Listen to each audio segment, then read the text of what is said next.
Hey folks, welcome back to the Guitar Files and the next video in my beginner guitar series. So today's video is going to be the ultimate technique builder for beginner guitarists. What we're going to do is we are going to use a scale, and we're going to use that scale to actually develop our rhythmic phrasing and our general technique, which we can then take forward into when we want to learn guitar solos and practice improvising.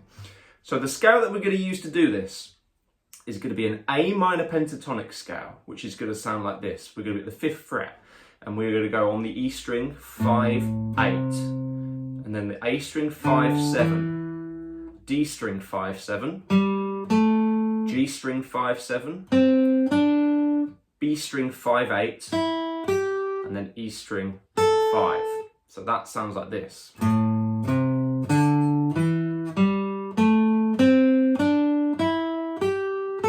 Backwards as well.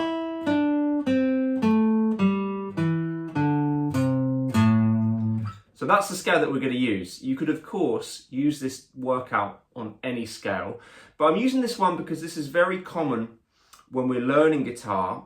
It's a very common pattern to use to practice improvising. You hear it in blues, rock, jazz, pretty much any style all the time. So it's a great shape to know. It's a movable shape.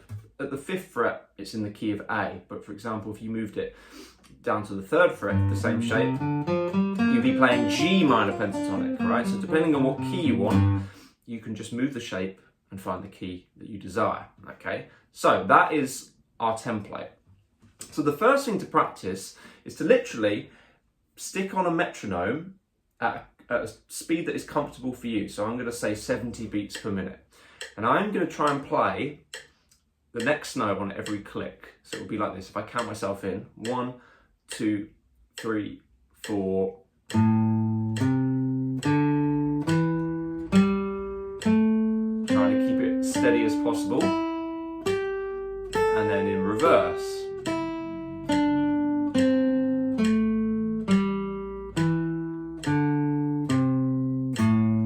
Like so, okay? So that in itself is great because you're going to get used to sticking with a click. So you've got a really precise timing and you're going up and down a scale to get really familiar with it. You're also developing your coordination between both hands. I'm using the pick to do this. Generally, this workout is more designed for using the pick. So if you haven't got one already, let's pick one up. So the next thing we're going to do is we are going to try and use and develop a technique known as alternate picking. So with the click, so I should keep that off for a second, we are now going to try and alternate our stroke in our right hand between a down stroke and an up stroke. We can play a string two ways, right? We can go down or up, which is literally the opposite. So with a down stroke, I go down through the string, and then up, I go up towards the ceiling, okay? Down, up. So I can go through my scale using this technique.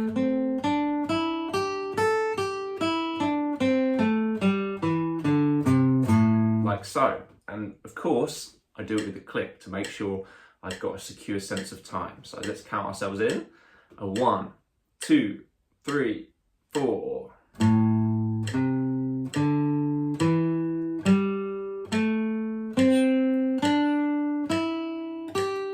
Straight back down.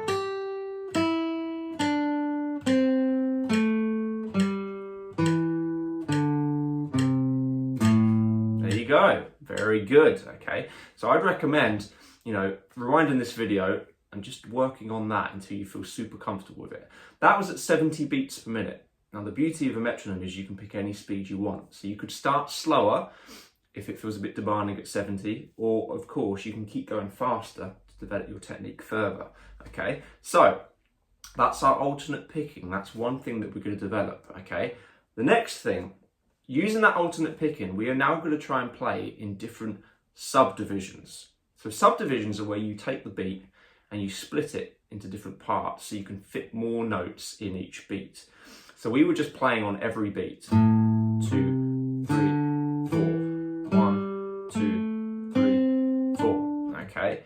So those notes generally in music, the term we hear a lot is crotchets. Okay. On standard notation, they'd be represented by crotchets. So the next one we're going to do is we are going to try and play quavers. Okay. Not the cheesy crisp, but we're going to try and split the beat in half. So rather than playing 1, 2, 3, 4, we're now going to play 1 and 2 and 3 and 4 and. So with the metronome, 1 and 2 and 3 and 4 and.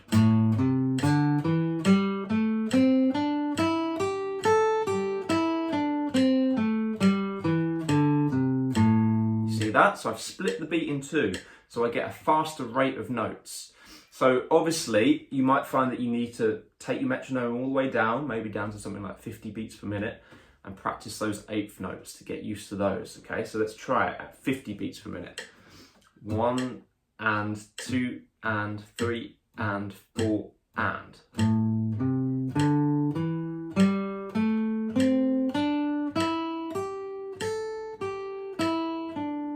Very careful not to rush at a slow tempo. It's really easily done there. There's a couple of notes there where I was maybe a fraction early. So that is eighth notes, okay? The next division we can try and do, eighth note triplets. So this is when we're going to try and fit 3 notes into the space of 1 beat. The way I usually think of this is to take a 3-syllable word, something like elephant, elephant, elephant, da da da da da da. So with a tempo, let's pick a tempo. I'm going to go 60 beats per minute. Firstly, you have to stick on the click and see if you can feel that tempo. Elephant, elephant, elephant, elephant, da da da da da da. 1 triplet, 2 triplet, 3 triplet, 4. So let's try that together, okay? 1 triplet, 2 triplet, 3 triplet, 4 triplet.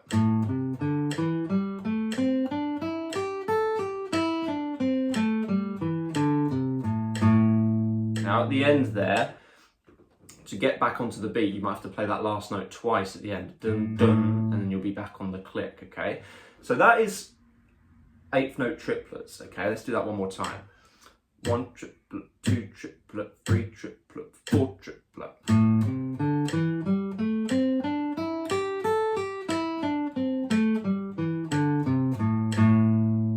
There you go, very good.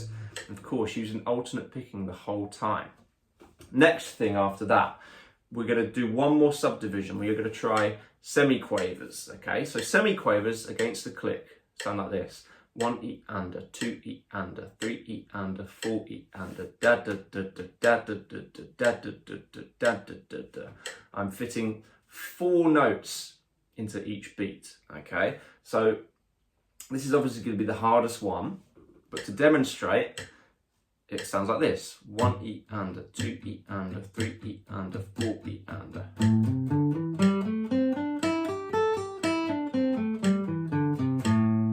Like that. Because it's even, your last note will be on the click. You don't have to double that note to stay on the click, okay? Let's do that one more time. 1 E and a, 2 E and a, 3 E and a, 4 E and a.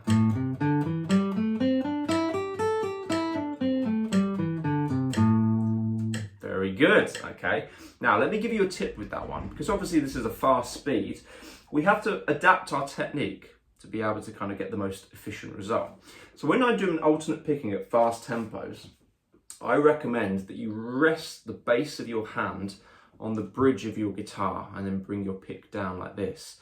So you're obviously going to start in quite a high position, so your hand is not like blocking the string.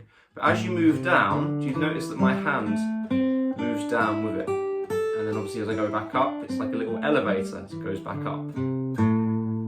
So you've got a connection to the guitar. You've got 2 in fact. You've got your elbow here and your wrist here. And if you include your body back here, you've got 3 connections. So that's going to give you stability. So when you're going up to fast tempos, you're going to be able to have that stability. If I had a floating hand, it just sounds really imprecise, doesn't sound nice, okay? Some people do actually develop their technique to be able to do that really efficiently, but generally, resting your hand here is going to give you the best result. Like so, okay? So, that is our subdivisions, okay? So, well done if you've made it this far, because obviously that is taking you through your paces. The next thing we're going to try and do is we're going to try and develop our legato playing, which is when we use a technique known as a hammer-on or a pull-off to generate the next note. So a hammer-on is when we pick the first note, and then with whichever finger we're using, we tap our finger onto the desired fret to get the next note. So you, on the pentatonic, you can literally hammer on the second note on each string like this.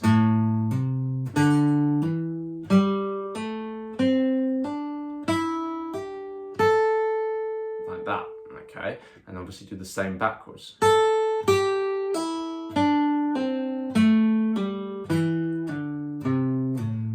So that backwards technique, that's known as a pull-off. That is when I use whichever finger I am fretting the high note with. I pick that note and then I use this finger to kind of flick the string as I take my finger off. So I'm effectively using my finger as like a little pick. So rather than just, if I just removed it just straight off without flicking slightly downwards, you hear I don't really generate any sound. Whereas if I take my finger off and slightly pull downwards as I come off, I'm going to generate a picking movement, which is going to make the sound of the second note nice and strong. So I get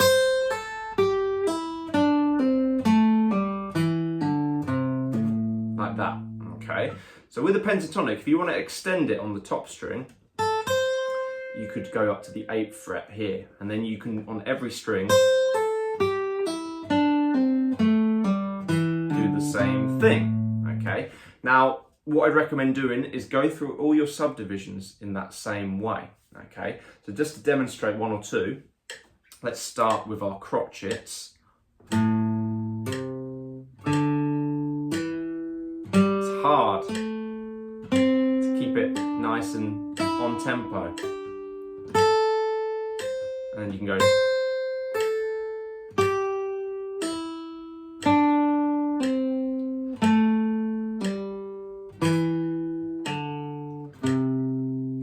Like so. And then if I wanted to do 8th notes, it would be 1 and 2 and 3 and 4 and.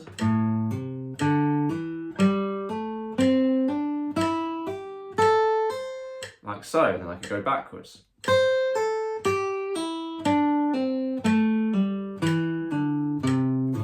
Like that. So that would be crotchets and 8th notes or quavers.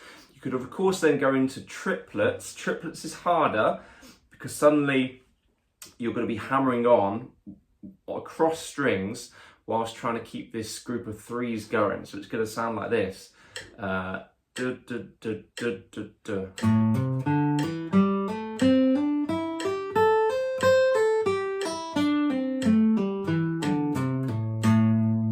so. So that's quite challenging because your emphasis of the beat is sometimes going to be on a hammer on, and that's quite a strange feeling when you first do it, okay?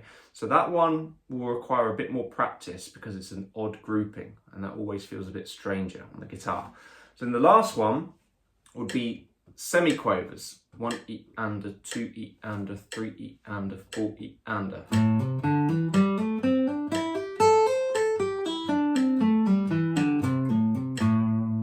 Like so, okay? So then I've gone through all my subdivisions, but now using this legato technique of hammer-ons and pull-offs, okay? So there's plenty to be getting on with there, okay? So you've got your basic scale pattern, not worrying about any sort of alternate picking, but then you can obviously play the same scale with alternate picking. Then we talked about our subdivisions, going through crotchets, quavers, quaver triplets and semi-quavers. And then we talked about doing the same thing, but with a legato technique, using hammer-ons and pull-offs, okay?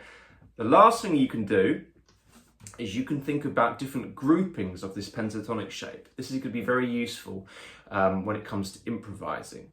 So sometimes rather than playing the whole scale, we may only want to take like 2 strings and look how we can sort of create a repetitive melody out of those 2. So for example, if I took the B and E string, so on these two strings, I said the notes were 8 and 5 on both, or 5 and 8 if you're going upwards, right? So you could turn that into a repetitive pattern. So you could go 8, 5, 8, 5, and then do it again. Or you could start on the B string and hammer on, and then go up the string and repeat. Okay, so you got descending and ascending. And again, you can go through your different subdivisions. I'd go mainly for the even ones to start with on this one, so don't worry about the triplets, because obviously you are grouping it in 4s. So triplets is going to feel very strange. It is possible, but that would be a more advanced technique. But of course, you could do this on any 2 sets of strings. You could do it on the B and G, the G and D, D and A and E. And of course, you can ascend as well.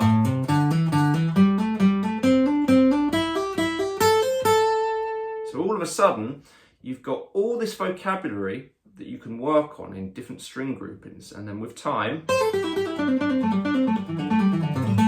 you can obviously take it through the gears, and in the end you get something very quick and it can be very impressive. Okay, so that is quite a lot of information from one scale, right? Of course, you can apply all these different concepts to any scale that you learn. This is just a great one to do it on because it's a nice simple shape to memorize. It's only 2 notes per string, so you can really get your fingers around it and work on all these techniques. Okay, so the next video I'll do after this will be using the same scale shape, but then giving you some different licks that you can practice. So a lick is just this kind of a short snippet. Anything that's kind of like a bit of musical language. Because when it comes to improvising, it's a combination of things. We're going to be working obviously on melody, we're going to be working on rhythm, which is a lot about what this lesson was today. It's about developing our feel for rhythm against the tempo of a metronome. And phrasing, okay, which is a combination of rhythm and having good rhythmic sensibility, but also knowing sort of cliches or certain things within a scale shape that are going to work, that you can rely on or come back to. And so, you know, an example would be that one I played, which was something like this, which is like a typical kind of blues thing. If you learn these, or the like different snippets of this, these are things that in the end you can absorb into your playing. And obviously through your own style, you make them your own, and over time they gradually evolve and become your own sound. So that's what we're going to do more next time. But as always, please like and subscribe if you haven't already. Leave a comment below. Any suggestions about what you want in future videos will be very welcome. In the meantime, happy practicing, and I will see you next time. Take care, guys.